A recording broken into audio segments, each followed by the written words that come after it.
Em terceiro, Abraão mantinha a comunhão para com Deus, porque nós vamos ver que ele levantava altares e sacrificava a Deus, orava a Deus. Ele mantinha o seu relacionamento para com o Senhor Jesus Cristo. E nós vamos ver que o seu sobrinho Ló está com ele, está observando tudo aquilo que o Senhor está fazendo na vida de Abraão. Está observando que o Senhor, ele leva Abraão para o Egito, e lá no Egito o Senhor prospera Abraão. Ele começa a ver o relacionamento que Deus tem com Abraão, porque Deus falava com Abraão. Deus, ele falava com Abraão como eu falo com a minha esposa. Deus, ele falava com Abraão como sua mãe fala com você. Deus falava com Abraão como você fala com seu esposo, com a sua esposa, com seus filhos, não sei quem, mas ele tinha essa intimidade. E Ló, ele começou a enxergar, Ló, ele começou a ver, Ló, ele começou, creio eu, a adorar o Deus de Abraão também, irmãos. Ele era crente, ele estava no caminho, porque a Bíblia descreve lá, se não me falha a memória, 2 Pedro, que ele era um justo, que ele era justo. Só que todavia, Ló, em uma parte de sua vida, ele não pediu a direção para Deus sobre o que ele iria fazer. Eu quero trazer uma mensagem de reflexão, pois é necessário, amados irmãos, em todos os momentos da nossa vida, nós colocarmos a nossa vida diante da presença do Senhor e os nossos projetos. Porque a Bíblia vai descrever da seguinte maneira, que os homens, que nós forjamos o projeto, mas é Deus que determina se vai dar certo ou se não vai dar. E a Bíblia fala, consagra os seus projetos ao Senhor e eles serão muito bem sucedidos. É necessário eu e você consagrarmos a Deus tudo aquilo que nós vamos fazer. É necessário eu e você chegarmos para Deus e falar, Senhor, o Senhor vai comigo perante isso ou o Senhor não vai? A Bíblia descreve da seguinte maneira que por causa de o Senhor abençoar tanto Abraão como a Ló, por o Senhor aumentar as suas fazendas, por o Senhor aumentar as suas propriedades, teve briga entre os pastores de Ló e os pastores, aleluias, de Abraão, e eles então decidiram se separar. A Bíblia descreve da seguinte maneira que Abraão, ele chega e fala para ele assim, não seja a casa que nós venha brigar, escolhe um caminho para ti, se você escolher para a direita, eu irei para a esquerda, se você escolher a esquerda, eu irei para a direita. Então somente não vamos brigar porque nós somos irmãos, nós somos carne da mesma carne, eu não posso ter inimizade com você. Compreenda, amados e queridos irmãos, que nós não podemos ter inimizade contra ninguém. Compreenda que você somos filhos da luz, nós somos filhos de Deus, e como os filhos de Deus nós não podemos ter inimizade contra o nosso próximo.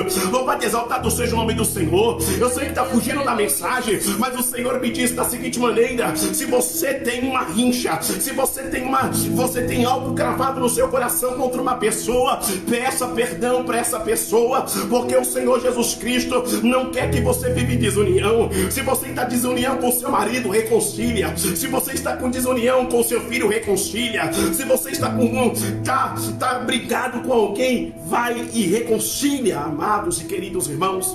Não permita que a mágoa, a amargura, o rancor entre dentro do vosso coração.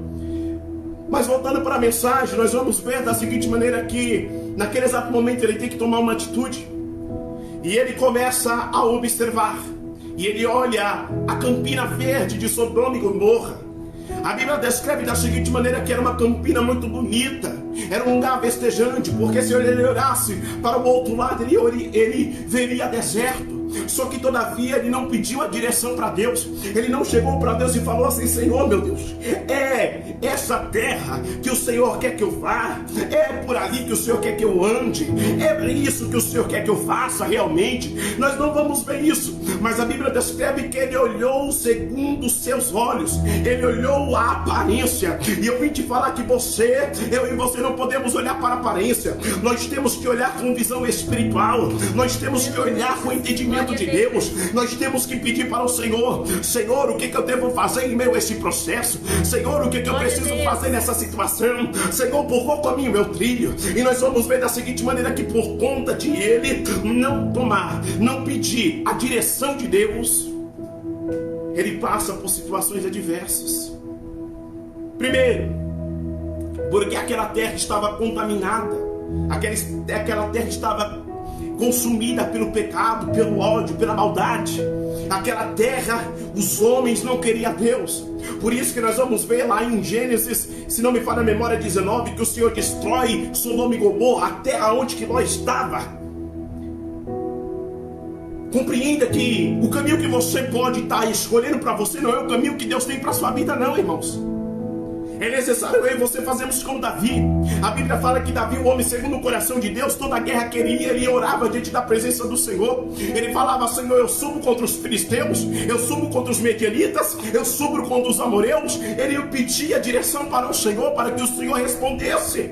Compreenda que Deus quer te dar direção, Deus quer te dar direção em todas as coisas. Só que é necessário eu e você buscarmos da parte do Senhor. Não pega, não vai pela aparência, não vai pelos seus próprios sentidos. Por que, pastor? Porque a Bíblia fala que mais enganoso é o coração do homem do que qualquer coisa.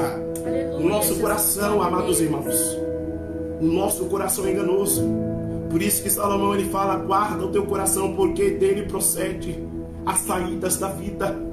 Quando ele fala de coração, ele fala de entendimento. Quando ele fala de coração, ele fala de percepção. Quando ele fala de coração, ele fala de visão. Então compreenda, amados e queridos irmãos, que eu e você não podemos tomar a atitude que teve Ló. Por quê, pastor? Porque nós vamos ver no capítulo 14 de Gênesis que ele foi levado cativo, ele foi levado como escravo, mas o Senhor trouxe ali o livramento. Mas por causa daquela atitude, ele não chegou diante da presença do Senhor e falou para o Senhor.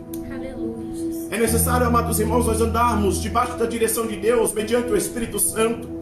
A Bíblia descreve da seguinte maneira que Paulo, um homem que tinha a presença de Deus, que tinha uma comunhão com Deus muito grande, certa feita ele tenta ir para uma região, mas o Espírito Santo de Deus não permite. Por que Deus não permitiu, pastor? Porque Deus sabia que ali não era o momento de ele estar ministrando a palavra. Ele sabia que ali poderia acontecer coisas ruins contra a vida de Paulo. Então compreenda que Deus ele quer guiar os seus passos e direcionar a sua vida em todas as coisas. Deus nessa noite vem falar para você que você tem que buscar a direção dele em tudo que você for fazer.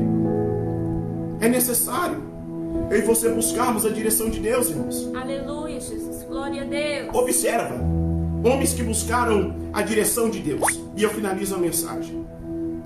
Josué buscou a direção de Deus e ele foi próspero na terra. A Bíblia descreve da seguinte maneira que quando ele foi passar o Jordão, ele chega, ele coloca o povo de Israel em ordem para passar o Jordão. Só que o que ele faz? Ele pega a arca do concerto e fala: a arca do concerto vai à frente, vai adiante. Por quê, pastor? Porque a arca do concerto era a presença de Deus. Ou seja, ele falou: Deus vai na frente, nessa caminhada, nessa jornada, direciona os meus caminhos. A Bíblia descreve da seguinte maneira que na peregrinação, que o povo estava ali no deserto, o Senhor direcionava eles pela coluna de nuvem e pela coluna de fogo. O Senhor estava dando direção para o povo no caminho que tinha que andar. E é necessário, amados irmãos, nós termos a direção de Deus. Então Ló, ele é um grande exemplo. Não tomamos atitudes sem a direção de Deus. Não fazemos nada sem a direção de Deus. Você está querendo fazer algo, ore diante da presença do Senhor. Peça para o Senhor te direcionar. Você está buscando algo, também da mesma maneira. Olha que Jesus fala: pedi, pedi e dá-se-vos-ás. Se eu peço algo, o Senhor vai me dar. Se eu busco, o Senhor vai me fazer eu encontrar. Então, queridos, vamos pedir para Deus direção em todos os momentos da nossa vida. Aí cumpre-se o que está lá em Salmos 3:7. Deleita-te o teu caminho no Senhor. O que é deleitar o seu caminho no Senhor? Aleluia. É você chegar para Deus e você falar assim: Senhor, eu tenho as minhas vontades, eu tenho os meus sonhos, eu tenho os meus projetos. Eu preciso chegar, aqui é o meu projeto. Eu preciso chegar, lançar o meu projeto diante da presença do Senhor. Está aqui, Senhor. É aqui. Aí ele fala: deleita-te no Senhor, confia nele. Eu preciso confiar em Deus. Presta atenção, porque Deus direcionou Abraão e Abraão confiou nele. Abraão confiou em Deus, porque Abraão, ele sai da sua terra, ele sai da sua parentela, ele sai ele sai para um lugar que ele não sabia para onde que ele iria, mas ele confiou em Deus. Ele confiou que Deus iria guardá-lo. Ele confiou que Deus iria protegê-lo. Ele confiou que Deus ia suprir as suas necessidades. Ele confiou que Deus iria cuidar da sua mulher Sarai. Ele confiou em Deus que Deus iria realizar os sonhos, os projetos deles. E qual era o sonho de Abraão, pastor? O sonho de Abraão era ele ter um filho. E a Bíblia descreve que ele teve um filho da promessa, chamado Isaac. Por quê? Porque o nosso Deus é aquele que cuida de mim, é aquele que cuida de ti, é aquele que sonda a nossa vida, é aquele que sonda a nossa alma, é aquele que sabe os nossos pensamentos, irmãos.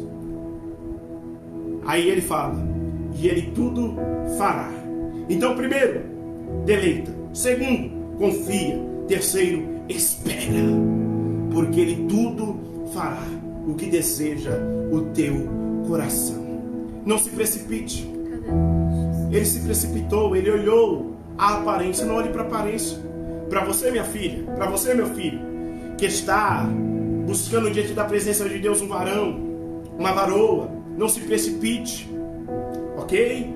Não se precipite, não olha para a aparência, não olha para o corpo bonito, não olha para o jeito simpático.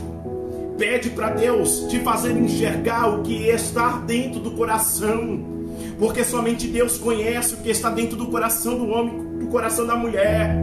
Para você que está querendo comprar algo, não se precipite, espera em Deus. Deus te dará a direção, porque Ele cuida de mim, Ele cuida de ti, amados e queridos irmãos. Ele não nos deixa, Ele não nos desampara. É tão somente necessário eu e você confiarmos. Então, Ló, ele olhou com a sua visão, e Ló, ele perdeu tudo, por causa de não pedir a direção para Deus. Então vamos pedir, irmãos. Não vamos fazer como fez Ló, que perdeu tudo, sem a direção de Deus. O Senhor é aquele que nos direciona em todas as coisas e sobre todas as coisas. Amém? Que o Senhor Jesus Cristo abençoe a vida de vocês. Fique com essa mensagem. Palavra forte, né? Essa palavra foi direcionada diretamente do trono de Deus. Hoje, mais cedo, uma irmã me mandou uma mensagem e ela disse assim que o Espírito Santo de Deus falava ao coração dela sobre ela explicar para Deus aquilo que ela precisava e antes dela correr atrás, ela primeiro apresentar ao Senhor. E foi falado isso aqui na ministração, através da palavra, né? Muitas vezes a gente não consegue gerar a nossa vitória, não consegue alcançar o nosso milagre, porque a gente